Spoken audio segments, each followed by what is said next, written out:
An Arizona Republic analysis of police data found an increase in encounters involving Phoenix police officers pointing their service weapons at minors. This as Phoenix PD's use of force policies and actions were part of a broader U.S. Justice Department investigation. Joining us now is Sahana Jayaraman. She's the Arizona Republic's data reporter. Good to see you again. Thanks for joining us. Thanks for having me, Ted. You bet. Lots of big work on this. What got you started on this? Yeah, so the idea for this story actually percolated into my brain like a year and a half ago. I was, during one of my moments of free time, I was just trawling through the data sets that the city of Phoenix posts on its open data portal, which anyone from the public can access. And I was looking to see whether anything in there caught my eye. And I noticed this data set that purported to capture every time Phoenix police officers draw and point their firearms at people in the community. I had never seen a data set like that before, so it piqued my interest. And that's really where it started. Where it started, but the focus here in great part is on minors, on children. And the story starts with police aiming weapons on a 2-year-old. I mean, what was that incident all about?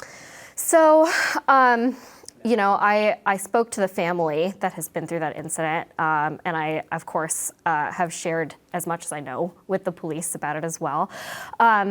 A family was having a birthday party at an apartment near South Mountain, the Dodd family, when the downstairs neighbors started to bang something on the ceiling of their apartment. The noise kind of rose up through the upstairs apartment floors.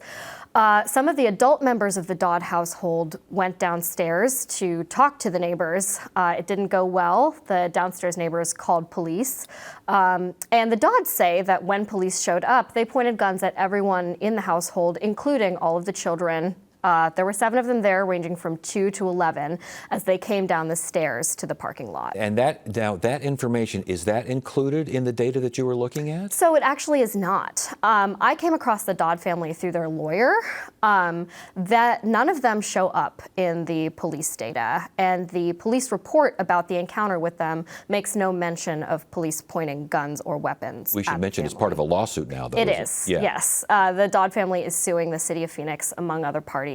And saying that Phoenix police pointed guns at everyone in the household. And we should mention Phoenix PD denies, I think you wrote each and every paragraph of this particular lawsuit. The city of Phoenix, yes. The city of Phoenix, who is among the named parties. So what is police policy when it involves use of force but pointing guns at people? What is that policy?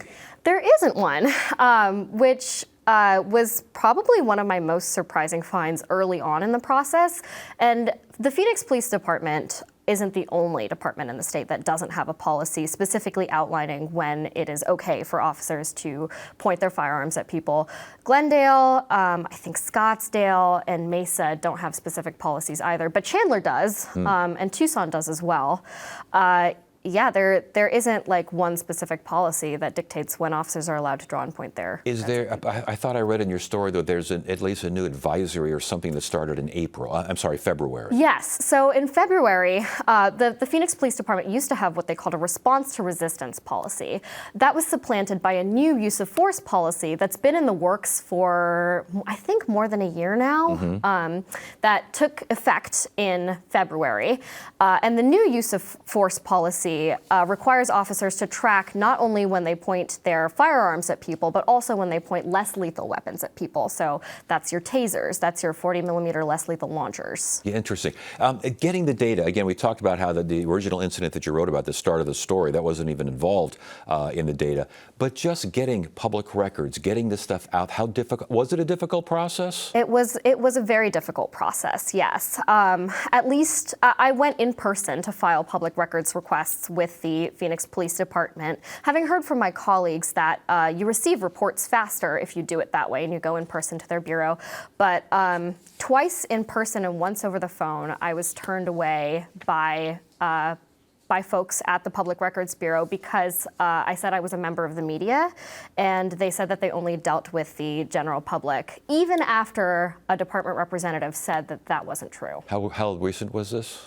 This was between It ranged all through last year. I made several Okay. visits all through last year. Because I was going to say, I mean, I don't know about public records requests, but as far as the police department, the city is now saying that the police department is, quote, materially different now.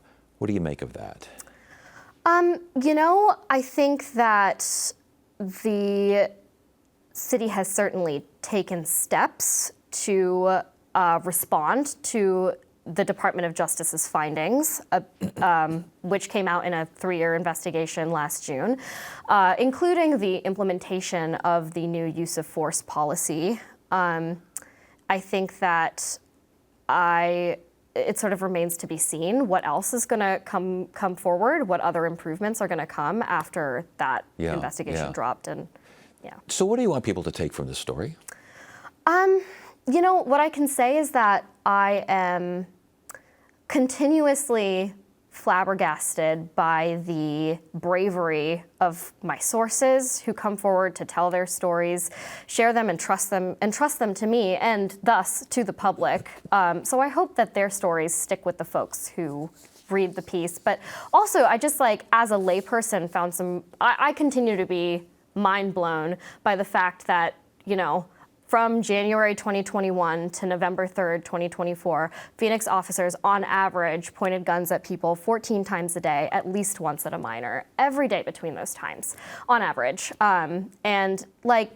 Of course, there is the context of the number of contacts that Phoenix police officers have with people in the community, more than 500,000 a year. But it just remains a surprising statistic to me. So I hope that folks walk away feeling like they have a better sense of how often this actually occurs in the community. Sahana Jayarama, again, Arizona Republic, azcentral.com. Quite the effort there. Good work. Thanks for joining us. Thank you so much for having me.